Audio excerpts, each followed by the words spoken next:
The presenting sponsor of Moon Tower Soccer is FVF Law. To find out what makes FVF a different kind of injury law firm, you can visit fvf.law.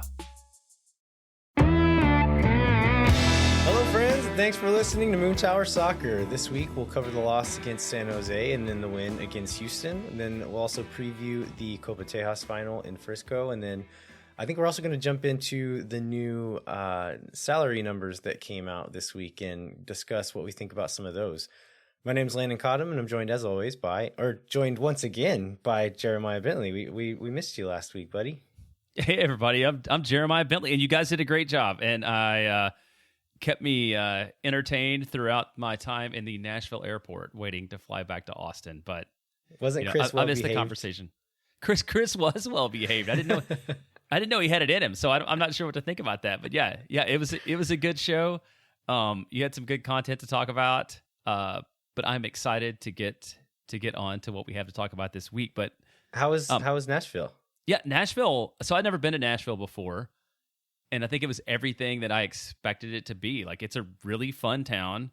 I think the thing that was the most surprising that I saw was the like double-decker party buses, where like the top deck is open and there are drunk people dancing on top of the bus, which seems really fun, but maybe really, really unsafe. Like, as an insurance guy, I kind of had to cringe and look away every time. But I mean, it was a great trip. You went earlier in the year, right? Did you go to Nashville? No, I didn't go to that game. Oh, you went to Minnesota. That's right. Yeah, I've never been to Nashville.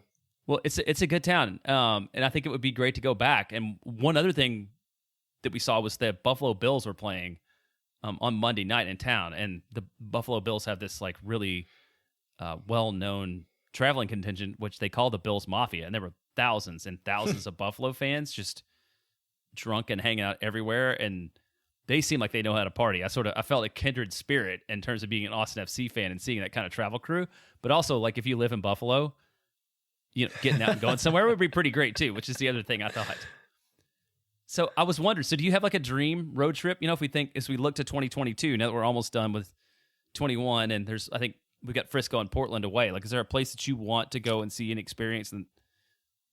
Yeah, one that I was really hoping to make work this year, and I'm not going to, is Portland. Like, we might still be able to swing it last minute, but there's just a lot of other stuff going on. I don't think it's going to work. But then I think most of the other ones were Eastern Conference teams, and I think Atlanta is one of them.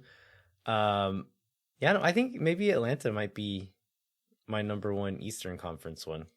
So you think that's because of the soccer, or because it's a place you want to see, or is it the combination of both? I think a combination of the two. Like, it would be a fun soccer atmosphere to see, and also I'm interested in visiting the city of Atlanta, because I mean, like, New York, I would love to just go visit New York, but I've been to a game at Yankee Stadium, and like, it was fine, but I'm not itching to go back to that really. And then Red Bulls, like, the stadium's really nice, but usually the atmosphere there isn't that great, and it's kind of in a crap part of New Jersey. So, are there any other Eastern Conference ones that you'd be interested in seeing?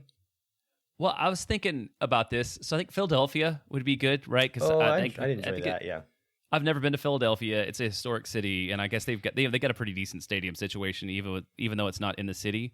And then Charlotte is a new team, would be an interesting place. Well, they don't start next year, do they? Though they start in 23. Yeah, they'll start in 23. Yeah, so that would be another one. Like, I've never been to North Carolina, and I would like to see them. Is that right? I think before or after St. Louis. That's what I can't remember. Charlotte is starting in 22. They were supposed to start with us, and they bumped back a year. Okay, and then St. Louis is 23, which I think will be a trip that everybody wants to see. Why do you think everyone will want to go to St. Louis? I think there's a lot of excitement around St. Louis. They broke our record for season tickets sold. St. Louis has this sort of home of soccer thing. So I think it's kind of a neat town, but I think that's one where the soccer maybe is more important than the city. I think it'll be significant to see what they do, and I'm really interested to see like the culture that they build and the stadium and everything that they will have going on. Yeah, that's true. Some of these since we hadn't had, like, when was the last expansion team before us? It's Nashville and Miami. Nashville and Miami. So, like, I mean, and so they kind of had the pandemic, and that kind of ruined all the fanfare that would have been around them. But yeah, it'll be exciting to see of like some new markets coming in over the next couple of years that look like they will have a really strong fan base, which it'll just make the league more exciting than it already is in these last few years. So I guess we have to move on to talking about the San Jose game, Jeremiah. Yeah, let's turn the clock all the way back to 2021, to just a few days ago, a bleak few days ago. But yeah, let's talk about the 0-4 loss against San Jose. Another candidate for worst loss of the year. Does this one win that title for you? For me, it's either this one or the 3-0 loss in Houston against the Dynamo, and partly because I saw that in person and expected a lot more out of it. How about you? Yeah, the Houston one was my winner before. This one, I mean, these are the two games that have upset me the most for sure. And like, I think as a game and like the overall effort, this one was way worse. But it was a game that maybe mattered less. And that's the only reason I would maybe not put it above the Houston one. But I think I probably still do give it the title of worst game of the year. Yeah, and I think we'll get into the way we played or the way we didn't play in the second half that really sort of solidified that as a unique performance. Yeah, so there's a lot of talk coming into another 3-week game. What would Wolf do with his rotations? And I feel like he's hinted at what he's going to do in his press conferences before, right? And maybe we didn't take him serious enough when he said he was going to rotate in past ones. And this one, he was talking about how the games were a bit more spread out. It was Saturday, Wednesday, Sunday, as opposed to Sunday, Wednesday, Saturday.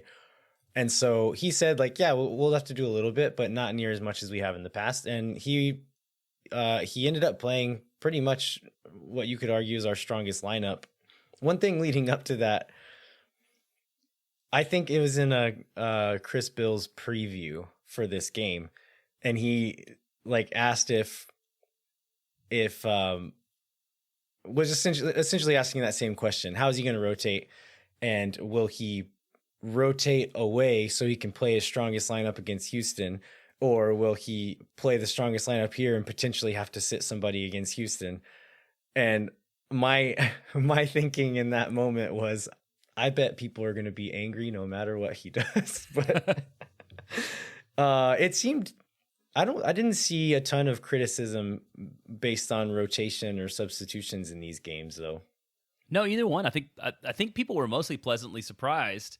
And to what you said, like he told us a little bit about what to expect. And then, when we had Dave Tenney on, Dave Tenney talked a lot about needing 3 full days of rest to really recover. And that was because of the extra day on both ends. That's something we got. So I didn't find it that surprising. And then the spots where we rotated later in the week, or honestly, the spots where we have the depth to do it, where we're not playing emergency players. I mean, I think that was as good as we could expect out of the lineup, which I think probably gave us as much hope as possible from a midweek game away, and those hopes were crushed very deeply. So stats-wise, San Jose beat us in possession 55-45, which we've rarely been beaten in possession. The expected goals was 2.49 to 0.73. Shots was 20-15. Shots on target was 9-5. But you found this stat that 7 of our 15 shots came from outside the box. And so quite a few of them were pretty hopeful balls that didn't really worry San Jose at all.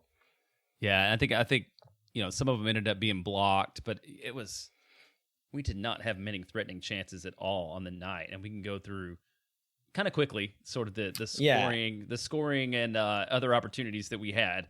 Yeah, first half, San Jose was actually giving us quite a bit of space early in the game, and I feel like if we had been playing well and kind of taken advantages of a few chances, we could have scored early and maybe changed that game a little bit, but just didn't look very sharp at all in that first half. In the second half, San Jose comes out and scores their first goal in the 47th minute. It was an infuriating mistake by Julio Cascante. that led to this goal. So I think it was San Jose cleared the ball up the line. Cascante is running towards the sideline to pick it up and just like is very careless with it. And the San Jose player just kind of runs around him and takes the ball off of him. Like I don't know what he was doing. He's acting like nobody was there, but they drive into the box.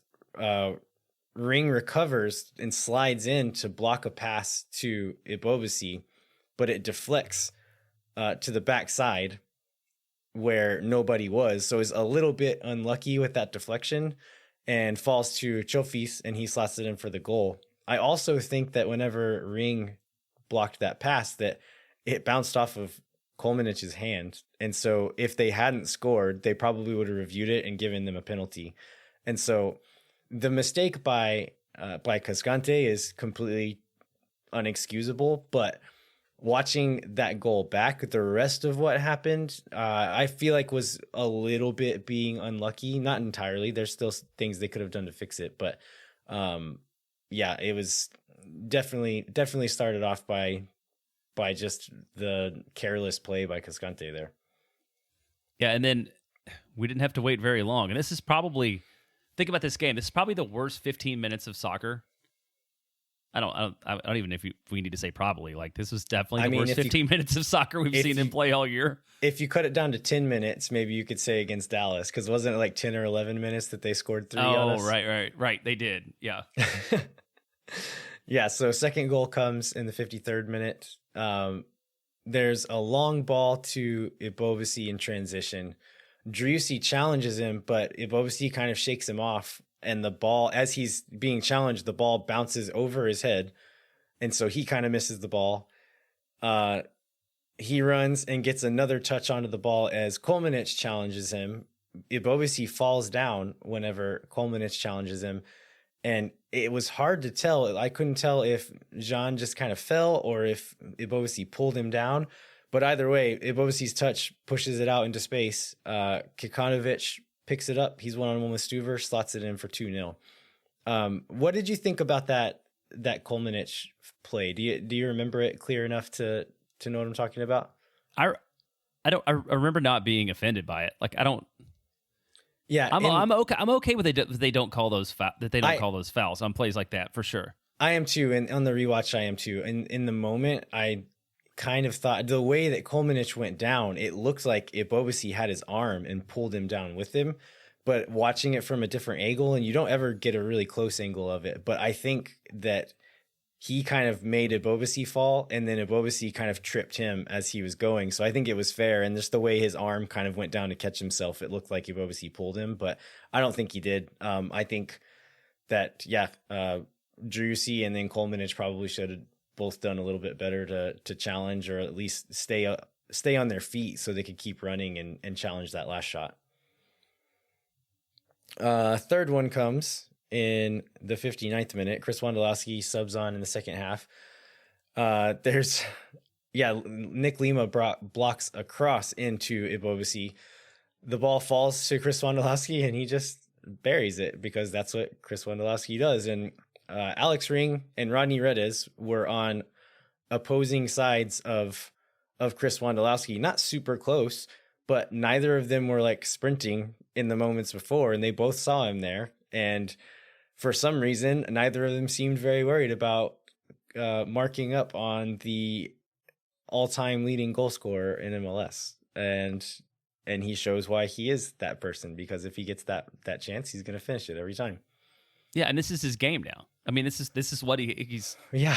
This is what he has left. And for me, this is the most frustrating of the goals. And I think maybe for you, the other one was more so. But this is the one where I just felt like we just weren't even trying. Like, they just weren't even putting in any effort. And that's, Redis, we did sub at halftime, which I thought was going to give us a little bit more of attack, right? Because Redis comes on and Redis and Mackenzie Gaines came on for Dominguez and Driussi, which also gave me hope that we were going to get a lot of Dominguez and Driussi on the weekend. But man, yeah, Rodney did not.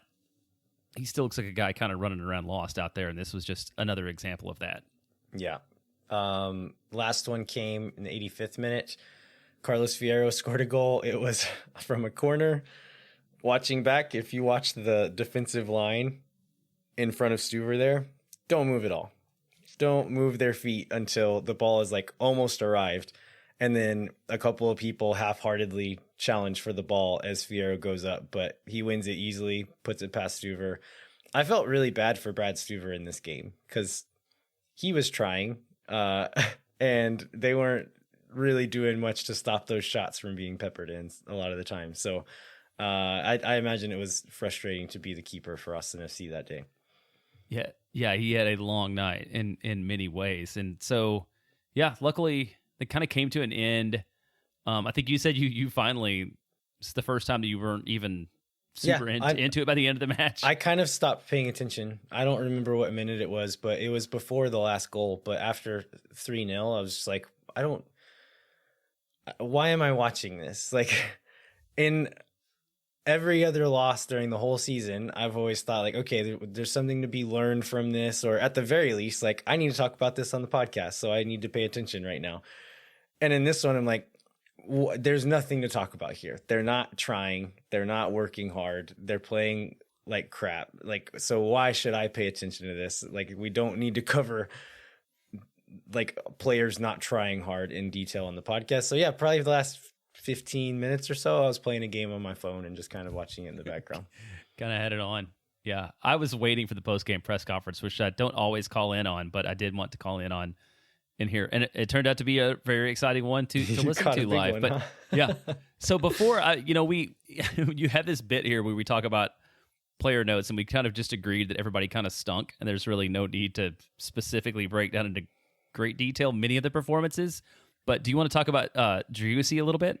Yeah, I think for the first time, we saw him not look very sharp. There was quite a few chances that fell to him where he should have at least gotten a shot on goal, and he scuffed it or made a bad pass. And so I think it was just the first time that we've seen him not look sharp, which I think was notable.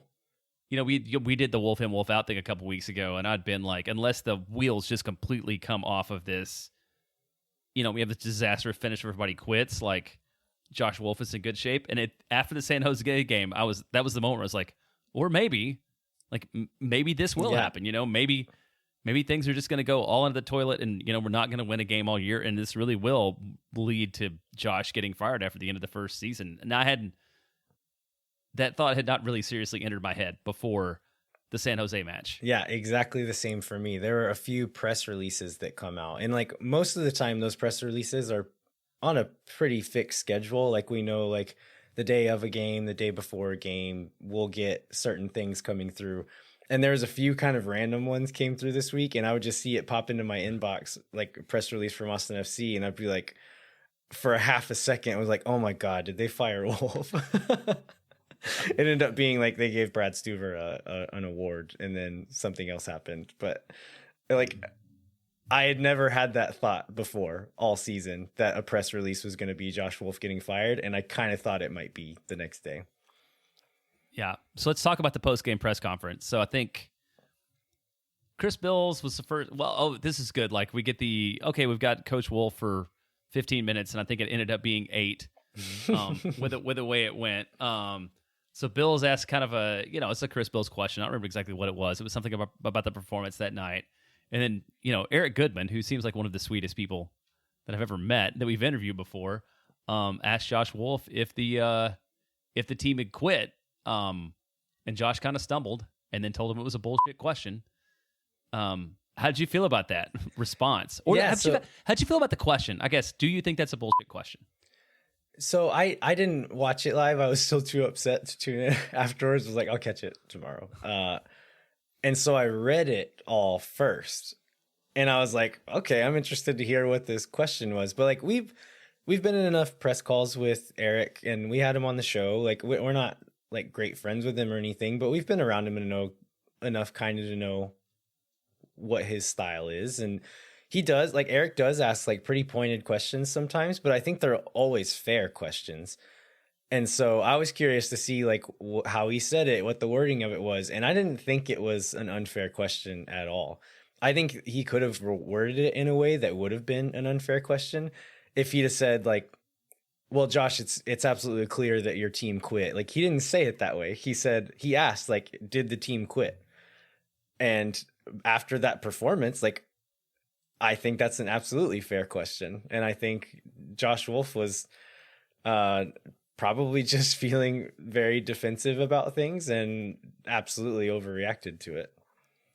Yeah, if you ask me as random podcast guy, like, it sure looked to me like they quit. And I know you don't say that, but there's another way to answer that question.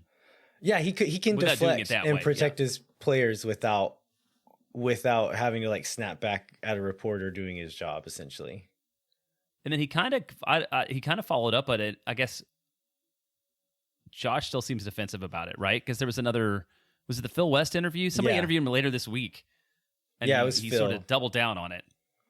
Yeah, and I read that and was like, okay, maybe I'll check some stuff out in this rewatch. And so I watched I didn't have time to watch both games, and so of course I chose to rewatch the whole Houston game and just did the MLS in 15-minute highlights for the San Jose game. And after the first 2 goals, I was like, maybe he's right. Like, maybe these weren't so bad, because the first one, like I said, the Cascante mistake was bad, but after that, it was a little bit of bad luck. And then by the time I got to the third one, I was like, never mind. They absolutely gave up. Yeah. So do you feel like that's enough San Jose talk? Is there anything else we need to cover on that? Let's see. No, I think we can stop there. We don't need to cover it anymore. It was terrible. And we are all praying that wasn't going to continue on for the rest of the season. So yeah, on Sunday, leading up to this Houston game, we all knew that winning this game and beating Dallas will lead to Austin FC lifting Copa Tejas. So we were hoping to play a strong lineup. That's what we got. We got essentially almost the exact same lineup, but you replace replace John Kolmanic with Hector Jimenez, replace Pochettino with Danny Pereira. And I think those are mostly rotation things, right? Like, both of those guys played a lot of minutes in those earlier 2 games, so rotate them out. And like you said before, those are positions where we have players to rotate, so it's not a big deal to switch those guys out. And then the second question was, how are we going to play? Like, are we going to play well in this game after that garbage outing versus San Jose? And we actually did get a pretty good outing. So stats wise, did Houston really beat us in possession? Yeah, Houston did, but I think it was we were leading throughout most of the game, and then when it got late, we were letting them. That was one of those where we were letting them have the ball, like for the last 30 minutes or so, and playing defensively. And so I think at halftime we led in possession, and then by the time the game ended, Houston was ahead. Yeah, that makes sense. I'm looking at who scored right now. And that's exactly right. We're just ahead for most of the game until about the 70th minute, and then it swung the other way. And then, expected goals 1.92 to 0.79 in favor of Austin. Shots 19 to 15 in favor of Austin. Shots on target 8 to 6 in favor of Austin. And then you found that 13 of 19 shots inside the box for Austin. So again, we shoot inside the box, we score goals, and we win.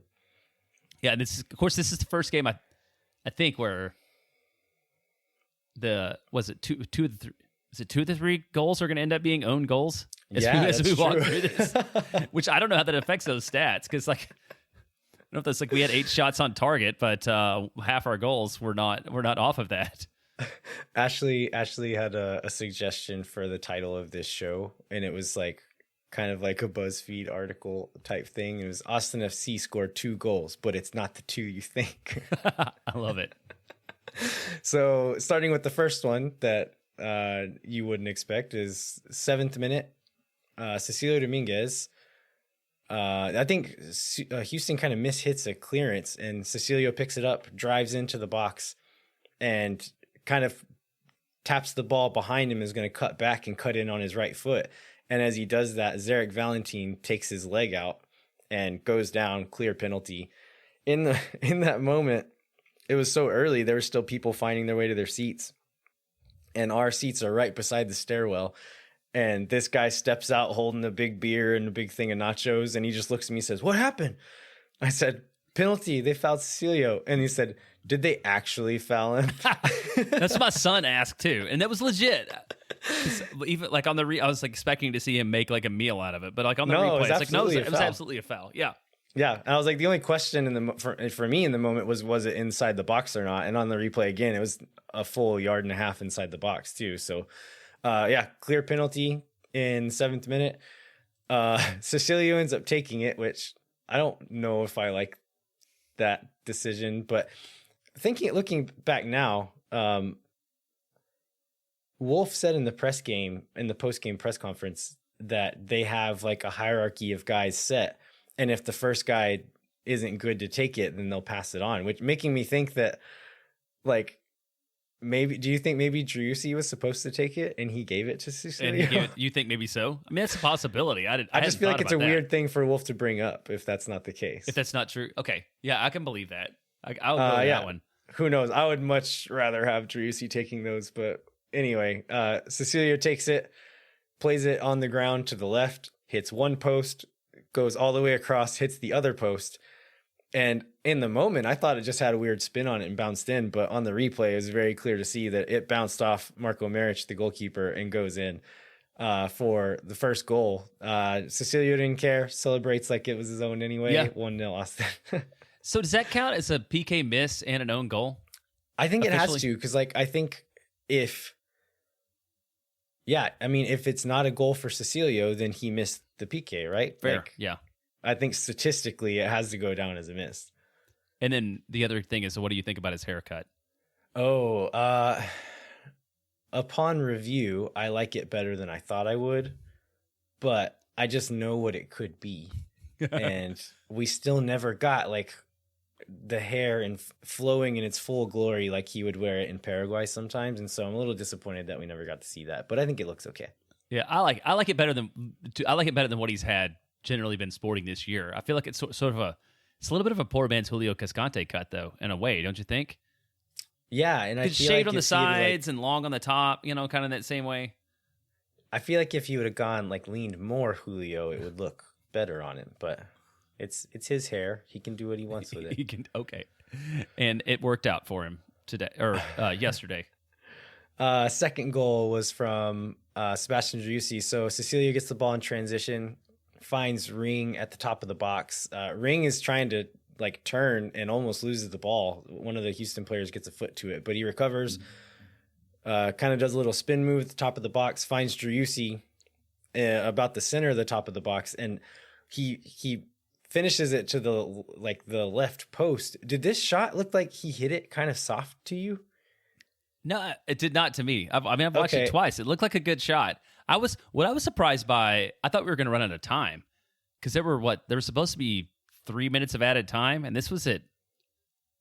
This is like in the 4th minute. Wasn't this 45 plus 4, I think.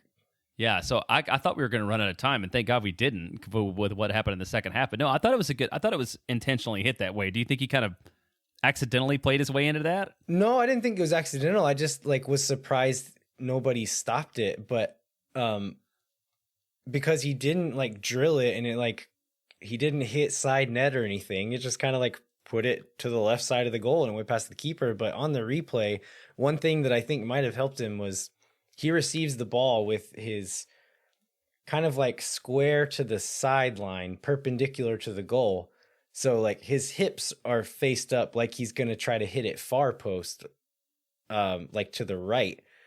And I think that little kind of swivels his hips and plays it to the left post. And I think that's probably why he didn't hit it that hard, is because his hips weren't square to the ball there. But I think it's also why Maric didn't get a jump on it, because he was expecting him to go the other way. I think it was, if that's right, then it's a very clever move by Driussi there. The second half, not as much action. I think it ended up turning in, you were talking about possession. It ended up turning to Austin just kind of trying to kill the game out. They put in Redes and Gaines for Cecilio and Gite later on, I think 65th minute or something like that.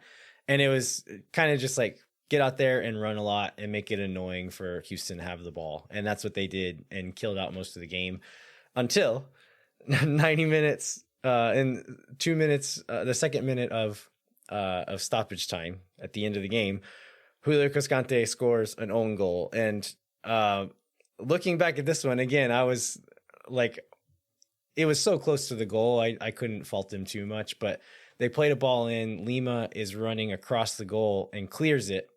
And he did well, like nobody was going to get on it there. And I didn't know if Cascante played it intentionally because he didn't know if someone was behind him or if he just couldn't get out of the way. And I'm pretty sure it was the latter. Like, I think it was just so close. And we all know that Julio does not change directions quickly. And so it was just so close to him that he tried to move his leg to maybe direct it out to the side, but that's as much as he could do and buried it into the corner. So yeah, 2 own goals, but ended up into the good for Austin, 2-1. Yeah, I don't know. I watched that 2 or 3 times this afternoon too, and thought the same thing. Because at first I was like, is he trying to? Did he think it was not going to get cleared? He was trying to flick it out wide or whatever. But it was. I think you're right. I think he just couldn't help getting out of the way of the ball. So before we go into talking about individual players, we should probably take a break. That's a good idea. Yeah, let's do a quick break. We'll come back, talk individual player performances. We're also, as I mentioned before, we're going to get into player salary analysis a little bit, and then we'll also do the FC Dallas preview. So hang tight. We'll be right back.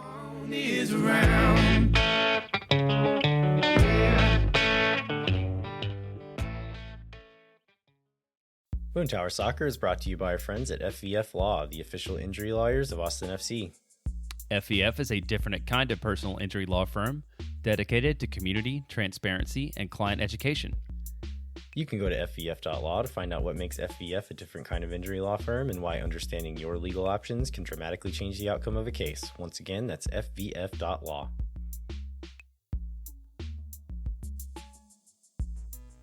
All right, let's talk about hot sauce. Let's do it. Teardrop Pepper Company hot sauce. It would be weird if we talked about any other hot sauce. Honestly. I want to talk about Tabasco too. Yeah. It's very average, but it's a beautiful tour. Like if you ever get the chance to go to was it New Iberville, Louisiana, and check it out. It's a beautiful tour, but not great hot sauce. You know who does have great hot sauce? Teardrop Pepper Company. That's right. Teardrop has finally created the perfect recipe right here in Austin, Texas. Their all-natural, award-winning hot sauce has a delicious blend of flavor and heat, enhancing your favorite foods and leaving you wanting more. Whether you like the zesty kick of golden habanero or garlicky smoothness of supreme serrano, it's the best way to spice up your Austin FC pre-match meals. Teardrop Pepper Company has 2 unique flavors available, and you can order them from their website, teardroppepperco.com, or from their social media pages. And I did just see them out at, I think it was at Fredericksburg, at like the Wine and Hot Sauce Festival, slinging hot sauce. So hopefully somebody out there listened and got to enjoy some Teardrop Pepper Co. hot sauce.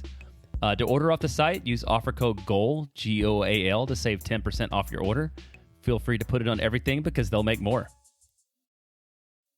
All right, we are back. And I don't know if you noticed, Jeremiah, but my voice is very raspy today. And it's because I was yelling too much at the game, mostly out of excitement, but sometimes out of frustration. But I realized about the 70th minute that I was yelling too much, and that I was like, oh, this is Sunday, and we have to record a show on Monday. And so I need to stop yelling or I'm not going to be able to talk during the podcast. Well, I appreciate you doing that in the interest of the podcast. So let's start with the guys maybe that you're yelling for in joy and not so much in frustration. Do you have a couple players you want to spotlight? I think it was all a little bit of both. Like, I think it was a bit of yin and yang across the board there, that some of the guys who did really well also did some really frustrating things. But yeah, we can just kind of jump through the line. I mean, Stuver had a good game. I think he was playing it really safe with his long balls. I don't know if you noticed that, but there were moments where they weren't covering Lima. I specifically noticed that they weren't pressing Stuver super hard, but we're pressing our center backs and then covering up Danny and Alex in the middle. And we're leaving that kind of chipped pass out to the side. And Stuver opted to go deep almost every time and just launch it long. And most of the time it ended up with Houston getting the ball. But I think that he just knew that with Urruti and Pico and Quintero out there, that if they get a turnover in a spot like that, that it's almost definitely going to end up in a really dangerous shot. Yeah, and especially with our center backs and our speed. So do you think that that's Um, does that change the way people play against us? I mean, do you feel like that can loosen up other people to not high press as much as if he mixes it up a little bit in those situations? Yeah, I mean, even if it doesn't, we just change what we do. Like, Yeah, I think it does. Like, if they know we're gonna do that every time and like play out of the back no matter what, they're probably gonna press even harder. You're right, but yeah, I think mixing it up a little maybe makes them question what they're gonna do and maybe not go all in on the pressing. But also, if they do that, we have a plan B to just say like, okay, never mind, we're gonna kick it long, which is great. And I think we're still working to find that middle ground sometimes, but it's much less nerve-wracking than it was earlier on in the season. yeah. That even go back to that first. That was the most maddening thing about when we played in Houston and got blown out in the other first. The other worst match of the year was San Jose, right? I mean, they pressed high and we just played the ball into their feet and we're in trouble from the get, if I remember right on that one. Yeah, and so speaking of pressing, I think that's something that I mentioned this on the last show, that Austin's defense has looked a lot better when we're not pressing all out all the time and picking our moments, but for the most part, sitting deeper in that 4-4-2 mid block. And that's what we did against Houston. And for the most part, it looked really defensively sound. The defenders, I thought for the most part, looked really good. Jhohan Romagna is starting to impose himself on games at times. And that's what a dominant center back can do. And he's not doing it all the time. And he's still got a lot of room to grow and makes mistakes still. But just in the last handful of games, he's had several really big performances and has looked really, really good sometimes. So I was really happy with his performance, made some really big plays. I thought communication was really good among the defenders in this game. There was a few moments where, and this is the kind of stuff you don't see on TV, which I've like loved being in the stadium for all these games to watch these, but tracking Quintero, we knew Quintero was going to be really dangerous. And there was moments where he was kind of floating in between the center back and the fullback, or floating in between the midfielder and the center back. And they were all talking to each other really well. And there was one specific moment where I noticed Hector Jimenez, he saw a guy coming up the wing. I think it might've been Dorsey coming up the wing. And he told Jhohan, he's like, you got to take Quintero here. And he stepped out. Hector stepped out to pressure the ball on the wing. And Jhohan seamlessly like passes himself over to Quintero. They play the ball into Quintero and he fights around and wins the ball. And so these are moments where kind of those off ball things, awareness plays that Jhohan has failed to make a lot of times. And I feel like he did a lot of those things really well in that game against Houston. So that really impressed me. I thought Cascante for the most part also had a pretty good game. There's two almost really bad mistakes that ended up getting cleaned up, but he also made some pretty important last minute tackles that stopped some pretty dangerous moments. Yeah, I thought both of them did a really good job of sort of playing within their own limitations, right? Like knowing what they can do and can't do, and like using angles and space to make the best of that they could. And Josh in the post game talked a lot about the back line, to your point, just as a unit, right? He talked about how the way that they work together.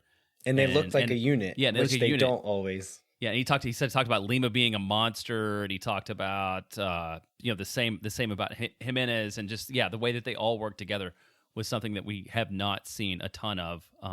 So, do you think there's a language thing there? I mean, are they all Spanish speakers? Is that helpful?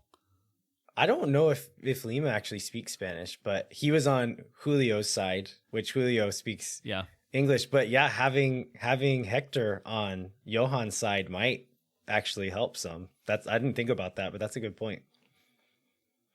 So who else? Well, let's stay defensive. I mean, Danny Pereira played at the 6 and had a strong performance too. Yeah, and he did what Danny Pereira is good at doing, which is carrying the ball, holding the ball, moving the ball in pressure, and kind of wiggling his way out of tight spaces to create space. He did all that stuff really well. Defensively, he was pretty good. Like, not amazing, but did a job, like did good enough. And I don't know if I'm still convinced that Danny Pereira is ever going to be an amazing lone six. I think it requires having warriors playing in front of or next to him, and in Ring and Driussi, you have that. Some guys who are going to do some of that work for him, or at least supplement the work he's doing. But in this setup, he looked really, really good. And yeah, I think it's another growth moment that he can do it going both ways. And I think there was one moment where we're playing out of the back and Stuver plays the ball to him and he just turns really casually, blindly into space, and Quintero is there and he never sees him, picks his pocket. He ends up having to pull him down at the edge of the box, gets a yellow card, and they get a free kick in a really dangerous area. So that was one bad moment from him. I think he could still be a little bit cleaner in like final passes and things like that. But overall, great performance from Denny. Yeah. Oh, I wanted to go back to one of the notes you made on Stuver that we left. So you wrote Gibbs great hugs. I mean, like we write a lot of things in the notes and the outlines that we don't cover. We always write that, more than we know we're going to be able to do. But I feel like giving great hugs is something that we should never let pass. Yeah, so every time a defender makes a really big play, Jhohan made a few like lunging tackles and blocks and things like that throughout the game. And every time something like that happens, Stuver is always the first to get to that defender and give him a big hug. And it's just really like, it's like cute, and I like watching it happen. But also I think it's like a good, like either a good sign of like the team working for each other, or good team building on Stuver's part, and just showing like, yeah, we're in this together, like, and just showing those moments of solidarity, which I think is really nice. I love it, man. But I also want a hug from Brad Stewart. Yeah, well, you're right. He does look like he's really good at it. Alex Ring, MLS Team of the Week player. Were you surprised by that? I was a little bit. Not to say that he played poorly. It was just like, I didn't think he was so good that he was going to be on the Team of the Week. Watching the game back and looking at his stats, he did have a really good match. But yeah, the Team of the Week thing is always weird to me. Like, I don't know if they felt like they needed to give it to an Austin player and he was like the most all-around performance, but I really don't know. Well, I don't know, Team of the Week, I feel like often ends up being like somebody had one really good game, right? Because that San Jose game was a disaster for many people, including Alex Ring. So I don't know, like, does one good Houston match make up for that? Like, I don't really know. But yeah, I was very surprised to see him on that, and because he's had a lot of weeks like that. He's had a lot of games like that, right? And we talk about that. That's sort of your base expectation for Alex Ring, is doing the kinds of things that he did against Houston on Sunday. But good for him. Yeah, I mean, that being said, I feel like this was like peak Alex Ring. Like, maybe not, he didn't play out of his mind or anything, but he did all of the things you want Alex Ring to do and did them pretty well. Like, had stats wise, he had an assist, 3 clearances, 2 interceptions, and 2 tackles.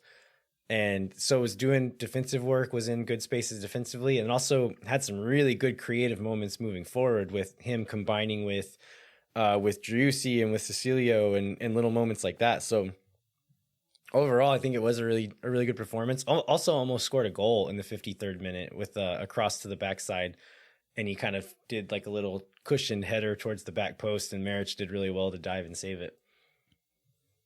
And I hate to keep going backwards, but on Pereira, so he did get I just want to talk about the yellow card. So he got his 5 yellow cards to get the game suspension, and then it resets, right? So is he on 1 again now? Because he's pretty good at picking up yellow cards at this point. Yeah, I don't remember if it resets or if they like start counting to 10 at this point. But okay, there is like another milestone that he'll have to cross before he gets another suspension, and it would be impressive if he got there by the end of the season. Yeah, there's only a couple games left, but I just got to thinking about it. It's like, oh, maybe he's going to get a yellow card suspension, and then I remember that he just got off a yellow card suspension, so he's starting a fresh streak. Yeah. Who else? Driussi, solid day, like nothing nothing out of the ordinary. Was there any moments worth highlighting there? No, I'm just happy he scored the goal. I mean, it's a very Driussi goal. I think what is he up to 5 now in I think that's 14 right. games? Yeah, I think so. He's scoring at a strong pace. had some other like pretty good shots during the game as well. So again, yeah, just solid overall. Defended well, moved well, was good in pressing. He's Sebastian Driussi. He just does what he does. He does. He's just we talk about this a lot, but it's like he's playing a different game. I mean, he's smoother. He's faster than everybody. He doesn't look like he's working that hard. Like he's got such football smarts. Like I just think like looking at his base numbers when he was at St. Pete, you know, like whoever recruited him and made him like the guy to be our third DP and highest paid player clearly made a good decision. Because I don't know if there were like he didn't have eye popping numbers coming in, but clearly watching him play, he's very, very good and adds a lot to the team beyond just what he does, but he makes everybody around him better. Yeah, another guy who hasn't gotten eye-popping numbers for us yet, but is making a difference is Musajite. So, again, maybe not as involved as we would like for him to be in like direct moments, but had some really good hold-up play, forces defenders to pay attention to him. In the TV broadcast, Lori Lindsay pointed out in the goal, in Driussi's goal, that Gite makes a little run and kind of drags a defender over with him that opens up that left post for Driussi to put the goal into. So I knew Matt Doyle in an article was kind of criticizing some of Gite's movement. And so I imagine there is still some growth he needs to do as far as learning when to make a run, when to not make a run, when to drop in. But it's still changed this team for the better, and I imagine we'll continue to get better at a lot of these things. One other player that we need to mention because he got a yellow card, but did not touch the field is Jhohan Kolmanic. Did you see what happened? Because no, I don't. I have no idea. I have a hunch. I didn't get this confirmed, but on the TV broadcast, all you see is the ref running over there and shows Kolmanic a yellow card, and Kolmanic is like, "What? What did I do?" But in the moment, like in the stadium, you could see that there was a second ball on the field, and I think Kolmanic who was over there warming up, kicked the ball out on the field to slow the game down.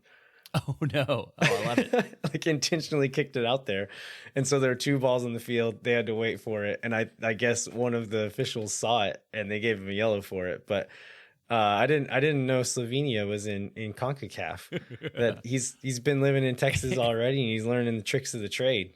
Yeah, I love it. He is learning it. Yeah, that's good. So so this has suddenly become our best 6-match stretch of the year, which I had to go back and look at again. So we've got 9 points out of the last 6 with 3 wins and 3 losses after Houston. So do you feel like, I mean, first of all, is that surprising? Like, I feel like the general fan sentiment is not that we're playing our best soccer all year long right now.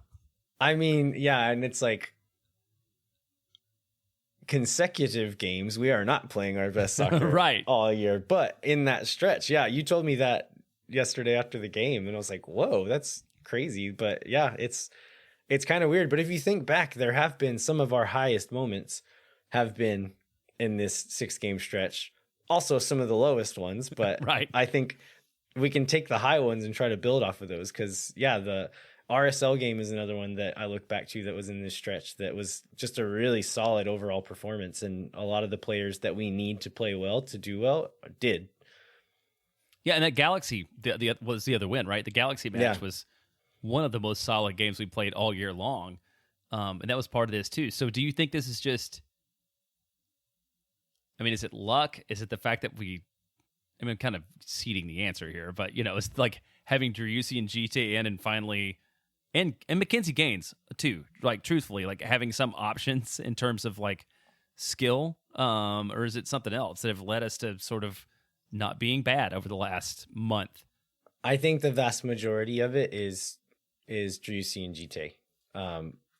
Filling in gaps, having a real center forward, letting Cecilio play in his real position. Because in I believe it was RSL that he played so well, and then we didn't really talk about him much here, but he had a really solid game, both offensively and defensively. He still did a few things that annoy me and that I don't quite agree with, but namely slowing down play when we're in transition for no apparent reason, but had some really dangerous creative sparks at moments and played really well. So I think that's helped a lot, having him in his strongest position. And then, yeah, I really do think that's most of it right there. And then also, I think a lot of it is Josh Wolf being a bit more pragmatic defensively and sitting a little bit deeper, and all of those things kind of coming together to not make us consistently good, but to have a few really strong performances at least.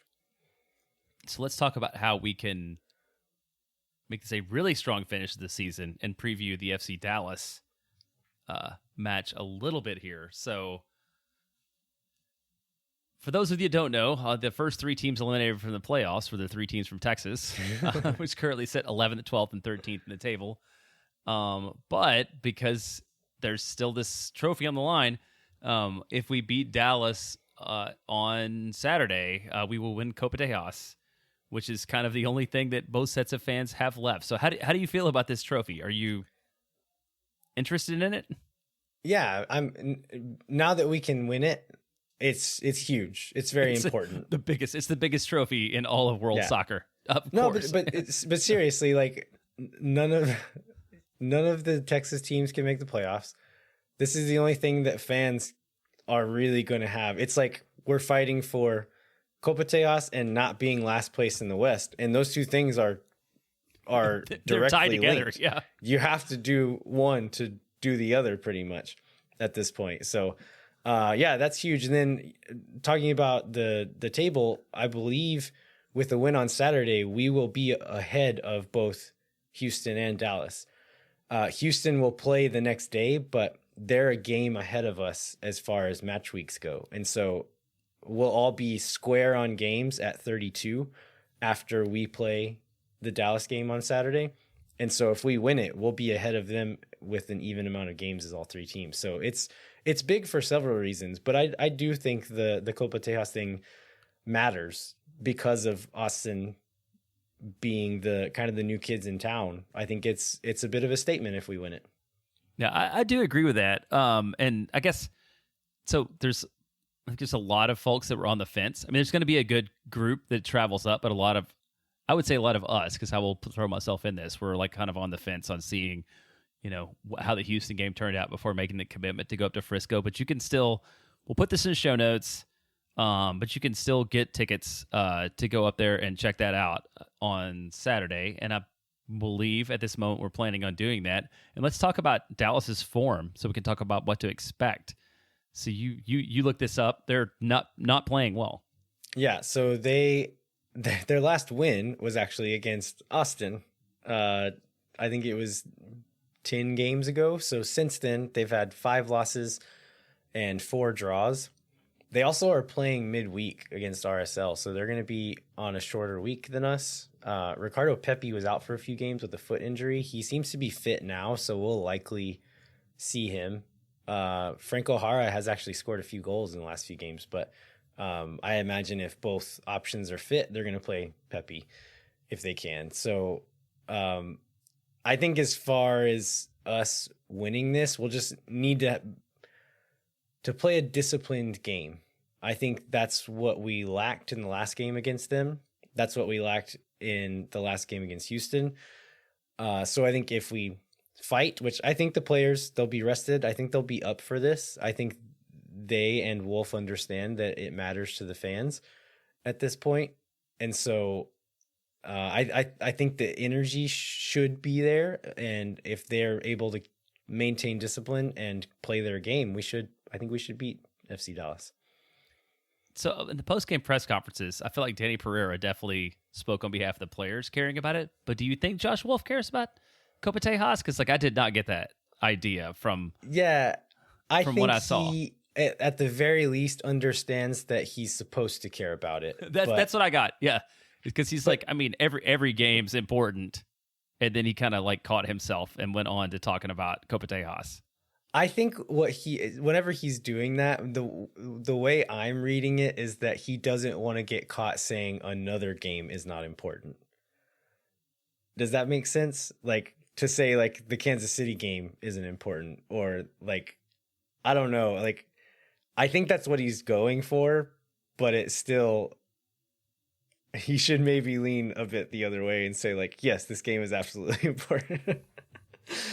Yeah, I know. I get it. I think it's like what Soccer Robot Josh like wants to like, because why would you talk about not caring about any game? But like, I feel like there's like a different way to discuss it that maybe at least helps us think that he's buying into it that we're not quite getting. I think at the very least we're going to see our strongest lineup, because there's no reason not to. Like we don't have another tight week like we did that one super tight week. It's going to be 3 days in between games again, and so it's going to be Saturday, Wednesday, Sunday, like it was this stretch of games. So we saw really strong lineups for all of those. There's no reason we shouldn't see it again this time. So I expect strongest lineup against Dallas. Who do you think that is? Do you think Danny or Pochettino starts, and then does Jhohan or Hector start? See, my strongest lineup is the lineup that played awful against San Jose. I think it's Pochettino and Jhohan both. How about you? Yeah, I'm torn on it too. Yeah, I honestly don't know. I think I would go with Jhohan. Just because of what he brings going forward. I mean, but Hector does well going forward as well. So honestly, I'm a coin flip. I don't care that much. If Danny is playing well, I would take him over Pochettino. But on like a random night, like given the distribution over the course of the season, I might take Pochettino over him just because he seems to be a bit more solid defensively.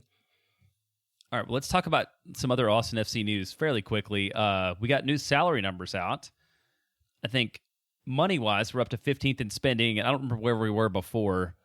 But it was very low. Very low, yeah, right. Bottom 5 or something. And obviously, Gite and Driussi in that coming in. moment, like, that's not going to be the same.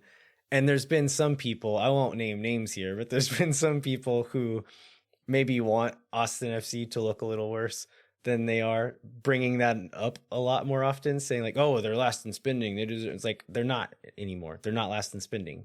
And if you're paying attention, you would know that. And numbers come out, and lo and behold, we're essentially middle of the pack in spending goes. And once we fill out the roster even more, we could move up another few spots just by having essentially a full roster, or like a few more guys on the supplemental spots. So yeah, that's not surprising to me. Then I guess the new numbers we did get were Driussi, Gite, Mackenzie Gaines, and Owen Wolf. Is that all? Yeah, they would be the only people we've added since the midseason, or not since midseason, but since the last set came out. Right. So let's go through real quick and just now that, so like we had those numbers before, but didn't really have a full season to judge them on. Let's go through real quick and just say, who do we think is good business or bad business on Austin FC's part as far as the salary that goes? And the reason I'm phrasing like that is I don't want to say overpaid or underpaid, because if the player was able to negotiate that, then power to him. Right. Get that money. I don't want to criticize them for getting paid money. But on Austin FC's behalf, they're the ones who are paying them the money. So I will criticize that.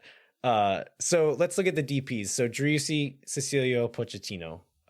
Do we think that's good business or bad business? I think it's good business. I think Driussi, he was like the 15th highest played player in the league. I mean, that's amazing business.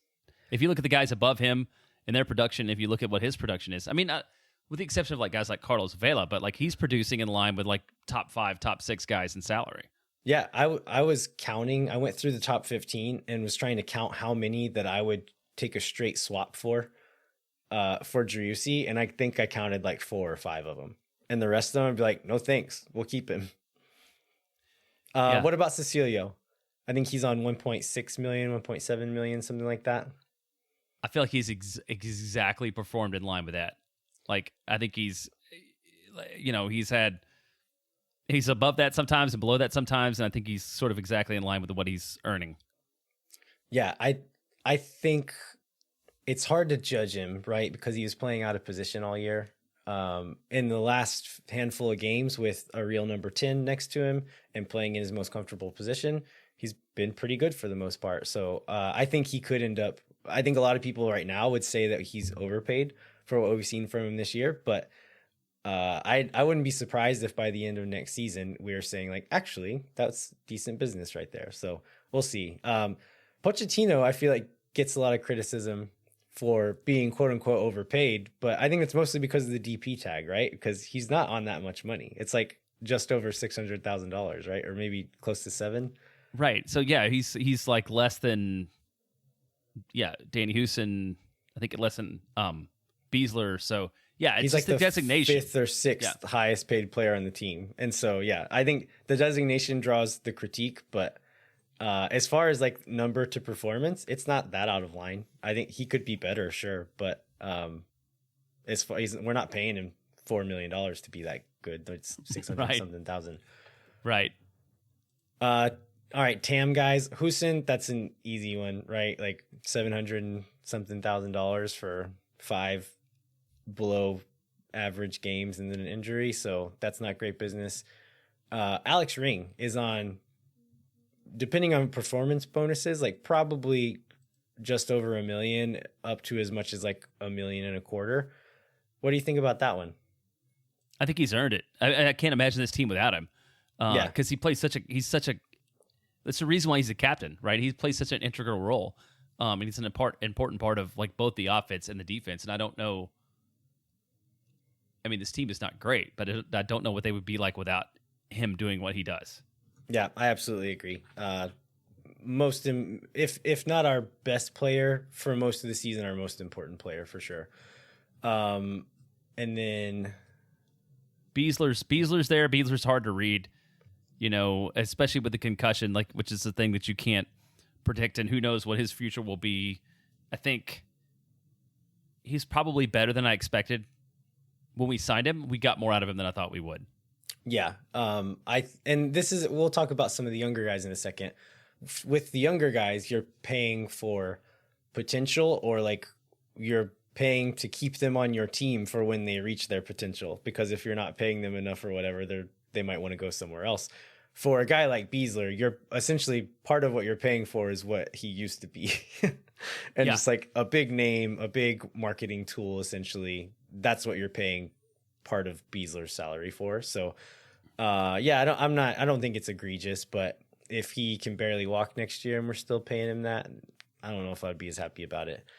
Some of the younger guys who are on some bigger money. So Gite is on $500,000. I felt like that was pretty fair. I mean, for a promising striker that you're bringing in to be your starter, I feel like 500 is more than fair. Yeah, I agree with that too. That was when we signed him, and people were asking about, why are we getting a guy, gets like French League 2 or whatever? And the answer is, like, if he was an accomplished striker in a top 5 league, he would be $20 million. We couldn't afford him. So like what we're getting out of him at a potential, I think is good. And the other guy that you have here is Romagna. And I think the first time we talked about this, I would have had a very different answer about, I think I even said when we originally signed him that he must have a really good agent to get this much money for his production. But I mean, over the last 6 or 8 weeks, I've changed my opinion on that. Yeah, he's one of the ones I was referring to when I'm saying we're not paying the salary he deserves this year. We're paying the salary we hope he deserves next year. And then what about Diego Fagundes? So Diego Fagundes has been extremely important to the team this year. He's at $400,000. Do you think that's too much or too little? I'm surprised it's as low as it is. Given his track, his like 10 years of success in the league. And with what we heard out of what he wanted out of New England, and him talking about wanting to go somewhere that really wanted him, I'm happy that we got him for what we pay him. Yeah, I agree. For his pedigree and like his experience in the league, he was on around 300,000 at New England, and I think he essentially wanted to at least negotiate for his salary and to be on a team that wanted him there and was going to give him a chance to play a big part. And so Austin FC was able to give him $100,000 raise, and he's been one of the most important players on the team all season. So I think he got what he was asking for. And maybe if he had played this season and then was negotiating a contract, he would have gotten a little bit more. But I think given his track record over the last few years, he had a few down years. And you see young guys come in and they're hot for a few years and then kind of dip off and never really recover it. And so there was always a chance he was going to be that guy, and he's clearly not. But Austin didn't know that when they were negotiating that contract. So I think it's good business on both parts. Diego maybe could have gotten a little more money fighting to go somewhere else, or like pitting teams against each other. But I think he got what he wanted to, which was to be a part of a team that wanted him to be there and was going to kind of build around him. And he got his pay raise as well. So I think it's good business there. Who do you think are the best deals on the team salary wise? Well, I think Brad Stuver's an easy one. Yeah, to be the best deal on the team. But also, that's one where you talk about like good business or bad business. Like nobody expected Brad Stuver to be what Brad Stuver is. So if you look at like he's making exactly what you would expect that a guy with his pedigree would make going into this year, and so he's outperformed expectations, and good for him. Yeah, he'll be one to watch in the offseason depending on how long his contract is. Because if they gave him a 1-year contract, maybe he does get that payday coming up soon. But if it's 2 years, maybe that doesn't happen. We'll see. Danny Pereira is on 92,000, something like that. That seems like a really good deal to me based on the highs we've seen from him. 99,000. Sorry, he's just under 100,000. And then is there anyone else? I put Gallagher on here with a question mark. He's on like a essentially senior minimum. Do we think that's fair, or have we gotten more production out of him than what that says? I think he's the kind of guy that you need to break out. But I mean, I'm not surprised. I mean, it's that seems fair. I think a couple other guys that, if you think about what we were expecting, who we were expecting things from, that we haven't gotten anything, much out of because of injury or whatever, is like Ulysses Segura was one I was, that he's on 240. Like you can tell that clearly they were expecting him to be a contributor, and it just hasn't worked out. And I only mention that because that seems like a thing that would give me hope for 2022, assuming that he's still around. It's like both he, I think, and Schoenfeld too are on decent money where, they wanted something out of him and they aren't getting it. So hopefully when they're back in the mix, we'll have more production just internally without having to go out and add new players. Yeah, I've like at the beginning of the season, a lot of us were kind of expecting Segura to be a starter, at least in contingent, like in the conversation for starting. But I don't expect him to come in and be like a complete game changer. But there's lots of moments where we just needed somebody competent to come in and play some minutes. And I think at the very least he can do that, if not significantly higher than that. But it'll be really nice to have him and Ben Sweat back next season for sure. Yeah, if you think about just when we've needed somebody to come in and spell Alex Ring, to give him a break in several different positions on the field, like a Galaxy Segura would be perfect for doing that and not getting much of a drop off. So that's something, we haven't talked about a lot, but I think from seeing the salary, they were expecting something out of him. And so hopefully that's a good sign for 2022. Any others that stood out one way or another to you? No, I think we covered them all. The keeper thing, you can clearly tell that we thought that Andrew Tarbell was going to be the starter, and it ended up being Brad Stuver. There's a couple other spots like that. Sweat's another one where, had he been healthy, clearly he was going to be the guy. I feel like we've talked enough trash about Roddy Redis like all year long that we don't need to cover that. But hopefully at some point he shows some ability to live up to the potential that his salary would indicate.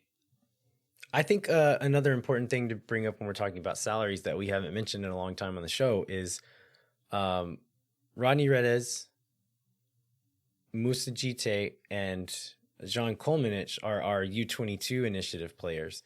And so even though they're on higher salaries than what would count here, they're only counting, I think, $250,000 towards our salary budget. And so we're essentially only charging half of Jite's salary towards our salary budget, which means we can spend that money on other players in the meantime. So I think that's important to note when you're talking about these deals, and could end up being really important for the offseason salary build, or sorry, the offseason roster build. Yep, that makes sense. So, before we wrap up, let's talk about you going to an event at the stadium last week with the Butler brothers, because it sounded kind of interesting. Yeah, I was with an organization called, I believe it's AIGA, which is like a designers organization. And they, in partnership with Austin FC and the Butler brothers, had this event in the fanciest little club bar down field level at the stadium, where like the players walked through it before the game and everything. And several employees from the Butler brothers were there, kind of explaining the process of designing the branding for Austin FC. And we've had the Butler brothers on our show before. We've heard this at various spots, but I wasn't really sure what to expect. But they had some of their other employees there who were involved with it and told a bit more in-depth story than I had ever heard, all the way to like their first kind of creative meeting on it all wasn't just an internal one. They brought in soccer people from all like different parts of the community, former college players, people who were in the community that were just fans, designers that they knew, lots of different kinds of people all came together and did what they call a blitz, and just kind of, let's just be creative with each other and bounce ideas off of each other. And so they split up into teams, and they had each group design, like they essentially started their own supporters group. And so it was like 4 or 5 different supporters groups got started that day. They're all fake, but they drew a scarf. Like, this is what our scarf is going to look like. And they made them write a chant. And like, okay, this is a chant that we would do. And it was mostly like kind of silly stuff, but like stuff that was like leading in a direction very clearly. And I thought that was like one of the really cool parts to see, was how much of this stuff that they kind of latched onto early on, that the Butlers latched onto early on. And they were using it for inspiration, right? They didn't necessarily tie it in directly to the branding. But now that, like, over the last few years, when real supporters groups are popping up, some of the stuff that these people were talking about in this room came to fruition. And by no like real links, it wasn't like, oh, this is what we talked about in this meeting. Like, none of the people involved with making these things were there. And I think it just goes to like how well it's all developed just naturally. And like the Butlers, how good of a job the Butlers did at like tapping into like, what does this community want? What could it be? What is its potential? And what is the brand that's gonna represent that? And it was just really cool to see all of the like the parallels popping up in different spots. And one thing that I thought was really interesting was, I mean, whenever the logo came out, my thoughts on it was that essentially it's like the name specifically, Austin FC, was that it's an inoffensive name that nobody is going to hate, and therefore you can build your branding onto. And they essentially said that outright. Like, said like, yeah, there was several other names. We had it down to about 5, and we're doing focus groups and asking people about it. And there were other names that people absolutely loved, but those same names other people absolutely hated. And that was always going to be the case with almost any name, and especially with like the mascot ones, right? And so I think Austin FC, although maybe it's not the most exciting, it is a blank canvas for the community to then come and kind of paint their story onto, which I think has already started to happen and will continue to happen over the years to come. But overall, it's a really cool event that I wasn't sure if I was going to get anything out of it, and then absolutely did. Yeah, I think that's a testament to the genius of the process and the way that those guys know Austin, because they're not soccer people, right? Like, I'm guessing they knew basically nothing other than like all of us like played as kids or whatever, but like they didn't know anything about the game or the culture or any of that probably to begin with, and sort of through this creative process we're able to draw this out. So it's really cool. I'm glad you got to go do that. It sounds like a really neat opportunity, and hopefully at some point, I think, we'll see the rejected logos and rejected names when we get a few years down the road. Yeah. We get a few years down the road and Austin FC is firmly set in and has like lived its promise out. Maybe we'll see. Maybe we'll see what we could have been. But I hadn't thought about that, but that makes a lot of sense. So shirts. I have some shirts in my trunk. Oh yeah. Yeah. We should tell people about that. Yeah, so if anybody pre-ordered a Moon Tower soccer shirt, I now have them in my possession. Jeremiah has some of them in his possession. We're going to start the delivery process soon. I say delivery process and not mailing process because for some reason we decided we're going to actually like hand deliver most of these. It sounded like a good idea at the time, and now I'm kind of questioning it, but we've already thrown our hats over the fence. So this is what we're doing. And so if you see a bearded man driving up to your house and leaving a bag on your porch, it's probably just us delivering your Moon Tower soccer shirt. Yeah, I think we decided we wanted to keep the shirt price low. And I don't know why we thought it was a good idea for us to do the work. But anyhow, we love everybody and we want to deliver them cards and stickers and shirts. Yeah, so we got to see him out in the wild. Adam Butler, I actually gave him one at that event, and he was wearing it at the game the other day. Ashley wore one to the game the other day and got some compliments on it. So they look really sharp. I think you're all going to be very happy with them. But yeah, we'll have them in your hands shortly. All right, anything else before we finish up, Jeremiah? No, let's close it out. All right, we'd like to remind you to rate, review, and subscribe wherever you get your podcasts. And then if you want to continue the conversation, come find us on Twitter at Elviahero87 and jbentley_ATX. And then at Moon Tower Soccer, both on Twitter and Instagram. And then also visit the Striker Texas website. What should folks look for this week, Jeremiah? Well, we talked a little bit about this. Phil has an exclusive interview with Phil West. For those of you that don't know, for some reason, I think if you're listening to this point, you probably know who Phil is. But he has his exclusive interview with Josh Wolf, where he talks a little bit more about Copa Tejas, addresses the question about whether the team quit, and then I believe Phil teased further installments of this Josh Wolf interview that have not come out yet, but definitely check that out. All right, thanks so much for listening. We'll be back in 1 week with a new episode of Moon Tower Soccer, where we will review this FC Dallas match, hopefully talk about Austin winning Copa Tejas, and then we'll preview the final 2 matches of the year. I can't believe it, but the final 2 matches, which is midweek game against Kansas City and then the final road game in Portland. Until then, I'm Landon Cottom. I'm Jeremiah Bentley. We'll catch you next time. When no one is around.